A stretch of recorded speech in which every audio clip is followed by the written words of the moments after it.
Hey, what's going on, Rockstar? Sorry to come back at you so fast, but I wanted to make sure I did this update video right away because somebody has showed me what I was doing wrong, and it wasn't that I was doing anything wrong. I was simply just missing one step, which is going to allow us to print your SKU, your custom SKU, directly onto the label without having it in your title. So let me show you guys how you do it and the step that I was missing. I'm sure a bunch of you already know this. I'm sure a bunch of you have already been doing this. I saw some people who said it can be done in bulk, and I believe Chris Lynn showed that it can be done in bulk, but it can also be done one at a time, individual printed labels if you have to. So let me show you how it's done. Let's go over to my screen. Okay, here we are in the awaiting shipment screen. You can see I've got 7 waiting to print, but there's one, the first one right here, this vintage Tony Todd retro sheer dress is in custom label SKU line CL. That's bin CL, which actually for us means it's hanging up in the closet because it's a long dress. But all you're gonna do, make sure you have this SKU line set up. If you don't know how to do it, check my previous video to display this SKU here so you know where it's at. We know it's in CL. So then we're gonna go ahead and open a new tab and print our shipping label. This is you're doing one by one. Here's your print shipping label screen. I've blacked out everyone's addresses and names so you guys don't have that. But right there in the middle, after you select your first class, let's say it's 13 ounces. I don't know what it weighs. I'm not gonna print the label right now, but I'm just gonna give you guys a little, just demonstration here.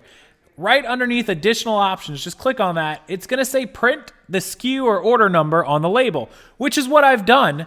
But if you see, it's auto defaulting to the eBay item number, which is what kept popping up on my labels, and I can't have that. The item number does me no good. So what you have to do is just change it to your own SKU, and you could put Tony Todd dress, or you can type whatever you want in there, Tony Todd dress CL, or just CL or whatever, and then just hit purchase postage, print the dress out, or the label out, and then when it's done, I'm gonna show you guys. Let's flip back over to my face, and I'll show you guys what it looks like.